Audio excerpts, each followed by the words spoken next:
সবকিছু সরকারের উপর ছেড়ে দিলে কি সেটা সম্ভব হবে?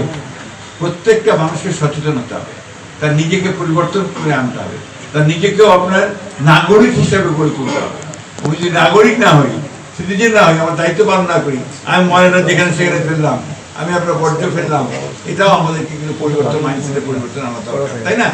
এই জিনিসটা আমাদেরকে করতে হবে। এটাই আমি বলবো যে সবকিছু করার চেষ্টা করা হচ্ছে, সরকার অত্যন্ত আন্তরিকতার সঙ্গে চেষ্টা করছে, নারী ও শিশুদের ব্যাপারটা অনেক বেশি আন্তরিকতার সঙ্গে চেষ্টা করছে।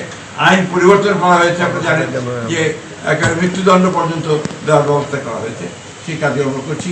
মাদককে বন্ধ করার জন্য আমরা স্থানীয়ভাবে ব্যবস্থা নিচ্ছি, সেই সঙ্গে আন্তরিক আমাদের জাতীয়ভাবে ইতিমধ্যে আইন তৈরি হয়েছে, মৃত্যুদণ্ড পর্যন্ত দেওয়া হবে। সুতরাং এটা সামগ্রিক একটা ব্যাপার, এটা বিচ্ছিন্ন কোনো ব্যাপার নয়। আমরা আসুন সবাই মিলে আমরা চেষ্টা করি যাতে আমাদের সমাজ থেকে আমরা আই ক্যাম্প হবে এখানে, নেপাল রাষ্ট্রের সহযোগিতায়। আপনারা সবাই এটা রিপোর্ট করবেন, দেখবেন। আমাদের 10 জন বাচ্চা আর 5 জন টিচার তা গতকাল চীনের পথে রওনা হয়ে গেছে।